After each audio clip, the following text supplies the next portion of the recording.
Hello students, आज हम वाक्य के बारे में पढ़ेंगे। शब्दों के सार्थक समूह को वाक्य कहते हैं। मनुष्य के विचारों को व्यक्त करने वाला शब्द समूह जो व्यवस्थित हो तथा पूर्ण आशय प्रकट कर सके वाक्य कहलाता है। व्यवस्थित का मतलब है प्रॉपर सीक्वेंस में हो। जैसे राम खाना खाता है, राम खाता खाना है, दैट्स नॉट, ये व्यवस्थित नहीं है। जो मैंने पहले वाला वाक्य बोला वो व्यवस्थित था, और जब व्यवस्थित होगा तभी उसका कोई मतलब प्रकट हो पाएगा। ठीक है। गुड, सार्थकता होनी चाहिए वाक्य में, मतलब उसका कोई अर्थ होना चाहिए। योग्यता, आकांक्षा, कोई इच्छा प्रकट करे। पदक्रम, शब्द और पद में क्या अंतर है? देखिए, शब्द होता है जैसे कि खा, खा एक शब्द है, ठीक है, क्रिया है लेकिन हम इसे शब्द कहेंगे। ठीक है। राम शब्द है, स्कूल शब्द है, ठीक है, ये सब शब्द हैं।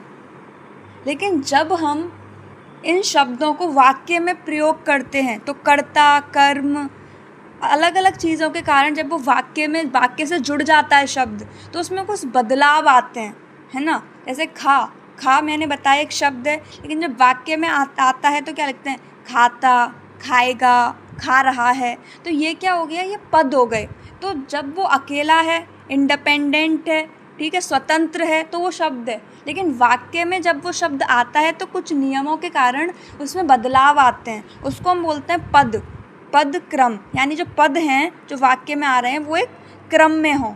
अनव्यय यानी कि ग्रेस, यानी कि आप कुछ होता है जैसे आप वाक्य को इस तरीके से बनाएं कि वो मतलब बहुत ही ब्यूटीफुल तरीके से, सुंदर तरीके से अपना अर्थ जो है वो प्रकट करें। वाक्य के अंग, उद्देश्य और विधेय। वाक्य का वह अंग जिसके विषय में कुछ कहा जाए उसे उद्देश्य कहते हैं। विधेय, वाक्य में उद्देश्य के बारे में जो कुछ कहा जाए उसे विधेय कहते हैं। राइट। जैसे माता जी खाना पका रही हैं। माता जी उद्देश्य, माता जी के बारे में कहा जा रहा है, माता जी उद्देश्य हैं। खाना पका रही हैं, माता जी के बारे में जो कुछ कहा जा रहा है, क्या कर रही हैं? वो खाना पका रही हैं, उसको बोलते हैं विधेय। अब यहाँ पे मैं आपको एक इम्पोर्टेंट बात बताती हूँ कि किस तरीके से उद्देश्य और विधेय को पहचानें। देखिए, कौन से अगर आप प्रश्न करेंगे, है ना, कौन से प्रश्न करेंगे, कौन खाना पका रही हैं, तो आपको मिल जाएगा उद्देश्य। माताजी क्या कर रही हैं? खाना पका रही हैं। तो क्या से अगर आप प्रश्न करेंगे तो आपको क्या मिल जाएगा? विधेय। ओके। अब वाक्य के दो प्रकार होते हैं, एक होता है रचना के आधार पर, अर्थ के आधार पर। रचना के आधार पर 3 तरीके के वाक्य होते हैं: सरल वाक्य, संयुक्त वाक्य, मिश्र वाक्य। अर्थ के आधार पर विधानवाचक, निषेधवाचक, प्रश्नवाचक, संदेहवाचक, संकेतवाचक, इच्छावाचक, आज्ञावाचक, विस्मयादिवाचक और विस्मयादिबोधक भी बोलते हैं इसको। सरल वाक्य वो वाक्य होते हैं जिसमें एक उद्देश्य होता है, एक विधेय होता है। संयुक्त वाक्य में 2 वाक्य जो होते हैं किसी समुच्चय बोधक शब्द से जुड़े हुए होते हैं, जैसे और, या, तथा, अथवा। मिश्र वाक्य में क्या होता है, और संयुक्त वाक्य में दोनों वाक्य जो होते हैं स्वतंत्र होते हैं। ठीक है।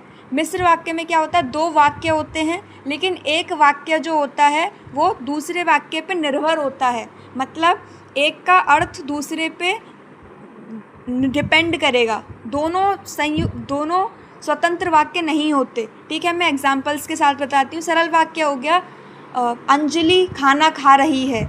संयुक्त वाक्य हो गया मैं स्कूल जाता हूँ और पढ़ता हूँ। तो मैं स्कूल जाता हूँ ये भी एक स्वतंत्र वाक्य है, पढ़ता हूँ ये भी एक स्वतंत्र वाक्य है। मिश्र वाक्य है मैंने खाना खाया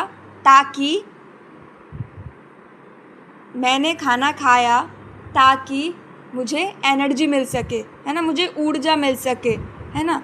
तो खाना क्यों खाया? ताकि ऊर्जा मिल सके। तो मैंने खाना खाया ये एक स्वतंत्र वाक्य है, लेकिन ताकि ऊर्जा मिल सके ये स्वतंत्र नहीं है।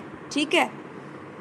अब विधानवाचक, निषेधवाचक, इन सबको हम पढ़ते हैं डिटेल में। अर्थ के आधार पर विधानवाचक, जिस वाक्य से क्रिया करने या होने का बोध हो उसे कहते हैं विधानवाचक वाक्य। मतलब ये जो होते हैं एजर्टिव सेंटेंसेस होते हैं, पॉजिटिव सेंटेंसेस होते हैं। मोहन पढ़ रहा है, मोहन विद्यालय जा रहा है, मोहन खाना खा रहा है। ठीक है, ये सब विधानवाचक हो जाएंगे। निषेधवाचक, विधानवाचक वाक्य में आप नहीं लगा दीजिए, है ना, उन्हें नेगेटिव बना दीजिए तो निषेधवाचक बन जाएंगे। जिस वाक्य से क्रिया ना करने या होने का बोध हो उन्हें निषेधवाचक वाक्य कहते हैं। ठीक है। बाहर जाना मना है, खाना बाहर जाना मना है। तुम आज विद्यालय नहीं जा रहे हो, नहीं, मना, बस नेगेटिव सेंटेंसेस जो होते हैं उनको बोलते हैं निषेधवाचक वाक्य।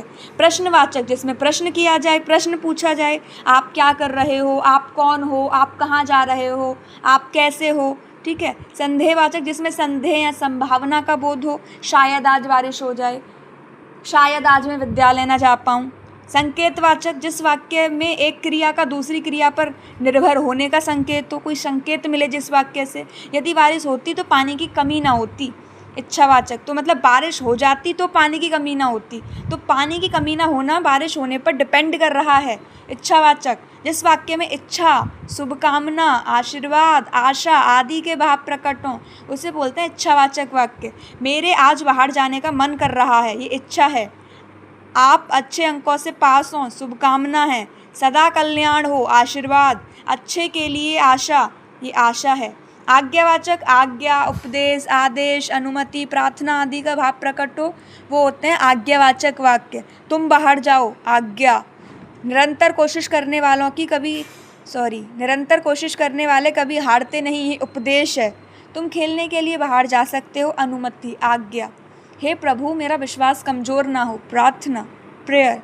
विस्मयादिवाचक वाक्य और विस्मयादिबोधक वाक्य, जिस वाक्य में विस्मय, हर्ष, क्रोध, शोक, घृणा आदि के भाव प्रकट हों उन्हें विस्मयादिबोधक वाक्य कहते हैं।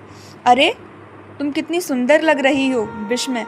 बस करो, तुम्हारे कुछ समझ में नहीं आता, क्रोध। छी, कितना गंदा पानी है, घृणा। वाह क्या प्रदर्शन किया है, Harsh. Thank you so much.